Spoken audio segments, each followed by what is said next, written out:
Olá! Acompanhe a partir de agora tudo o que foi destaque durante a semana no Tribunal de Contas do Amazonas.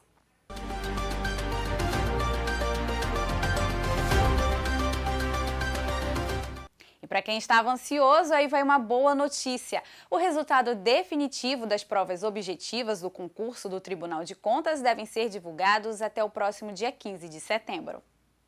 O resultado das provas objetivas realizadas no primeiro dia do concurso é determinante para saber quais os candidatos terão as provas da segunda fase corrigidas. O representante da banca examinadora, Fundação Getúlio Vargas, explica a relação entre o número de vagas ofertadas por cargo e a quantidade de provas a serem avaliadas. Corrigiremos as redações de somente 10 vezes o número de vagas, verificando a pontuação da objetiva. O critério para a correção das provas pode ter influenciado na quantidade de abstenção. Dos mais de 15 mil inscritos, 7.932 candidatos não compareceram ao segundo dia de prova, mais de 50% de faltantes. No dia 15 de setembro será divulgado o gabarito definitivo das provas objetivas e também o resultado dos recursos interpostos. No final do certame, o tribunal vai contratar de forma imediata 40 pessoas para 4 cargos diferentes. São 18 vagas para a área de auditoria governamental, 15 para tecnologia da informação, 5 para auditoria de obras públicas e 2 vagas para analista do Ministério Público. O projeto de revitalização do Centro Histórico de Manaus vai incluir o prédio que foi sede do TCE. O presidente Mário de Mello recebeu a equipe técnica da Prefeitura para acertar os detalhes. No passado, em 1957, essa era a referência da sede da Corte de Contas, localizada no Porto de Manaus. No presente, esta é a imagem que desafia arquitetos e restauradores no resgate da identidade visual de Manaus, e o Tribunal de Contas faz parte disso. Esse prédio aqui já foi sede do tribunal e vai ser revitalizado.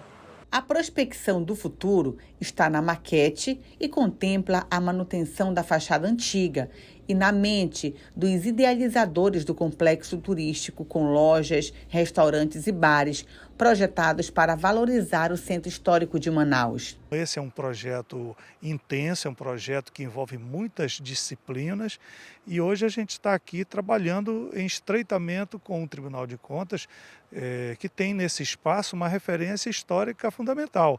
Aqui foi o primeiro local em que o Tribunal de Contas efetivamente começou a funcionar, com suas instalações, com seu grupo de juízes, à época eram juízes, hoje são conselheiros.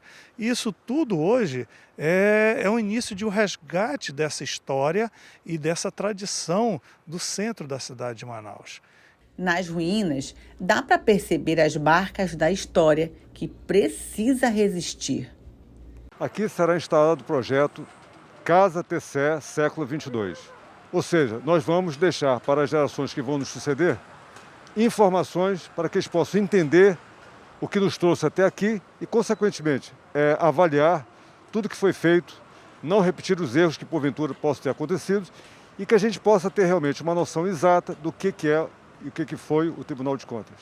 Em reunião com representantes da Prefeitura de Manaus, o presidente Mário de Mello ajusta detalhes sobre execução e financiamento do projeto que será lançado no dia 14 de outubro, no dia do aniversário do TCE. Indiscutivelmente é um presente para o Tribunal, para o Estado do Amazonas. Estamos muito felizes com esse presente, com essa iniciativa. Um projeto, como o doutor Elias diz, é um projeto de uma história, de um desejo muito grande do grupo que ele faz parte, da Fundação, e que hoje a gente vê de uma forma assim, positiva sendo concretizado. É um momento de muita importância para a nossa casa, para o nosso Tribunal de Contas. O Grupo Doimo e a Fundação Doimo é uma joint venture com um grupo italiano, que é o Grupo Doimo.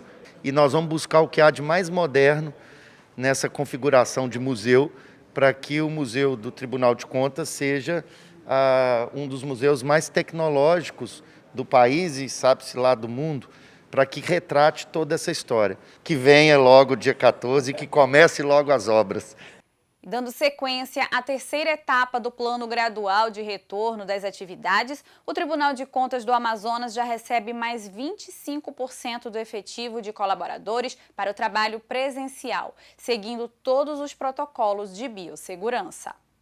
A volta de forma segura de 75% dos servidores é a terceira etapa do Plano Gradual de Retorno às Atividades Presenciais, conforme decisão do presidente Mário de Mello, na portaria número 179 de 2021.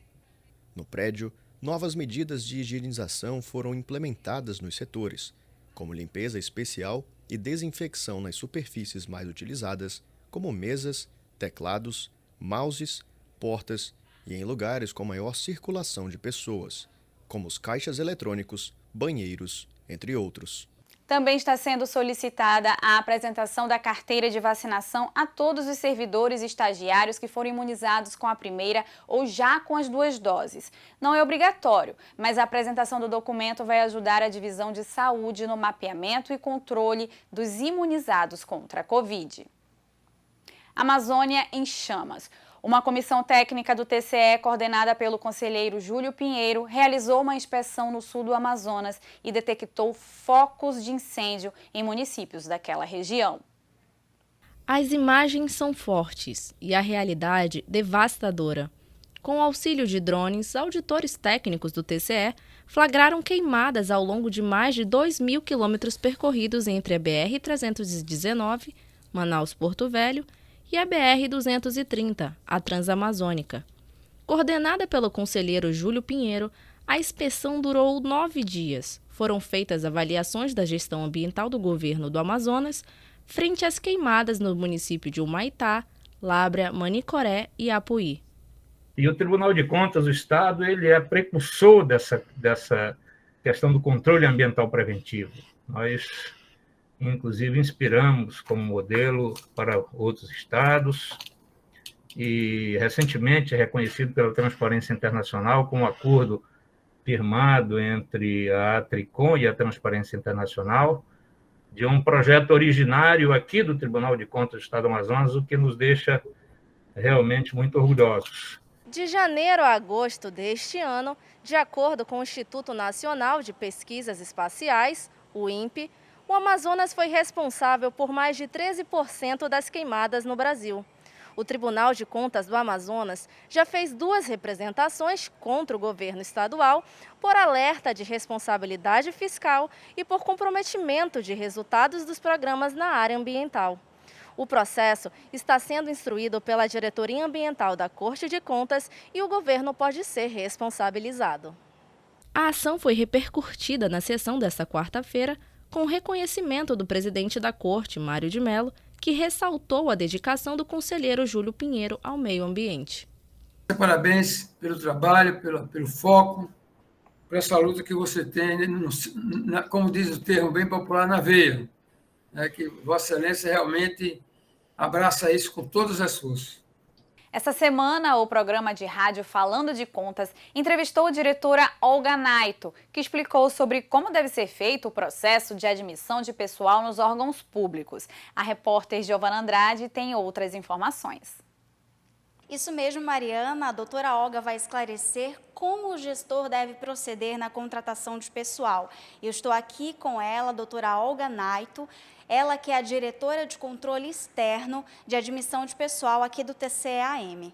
Doutora, quais são os principais erros, os erros mais comuns que os gestores cometem na hora de contratar, na hora da admissão de pessoal, e o que esses gestores devem fazer para não cometer esses erros? O primeiro erro, quando se fala de contratação temporária, é fazer essa contratação de forma direta, sem processo seletivo simplificado. Além dessa situação, a gente vê que os processos administrativos internos de admissão dos nossos órgãos jurisdicionados, eles não estão bem organizados. Então, quando chega numa situação como é o que a gente estava discutindo há pouco, do processo de admissão para fins de registro no Tribunal de Contas, em que a gente pede uma série de documentação pelo portal e-Contas, a dificuldade é reunir essa documentação. É como o nosso imposto de renda, né? A questão é você organizar toda a documentação ao longo de um exercício para chegar naquele mês você ter a documentação para anexar, não é? Muito obrigada, doutora, pelos esclarecimentos. Eu volto com você, Mariana, no estúdio. Estas e outras informações estão nas nossas redes sociais, portal e rádio web. Fique também conosco todas as quintas-feiras, às 9 da manhã, ao vivo, sintonizando 105.5 no programa Falando de Contas. Obrigada pela sua companhia e até a nossa próxima edição. Tchau!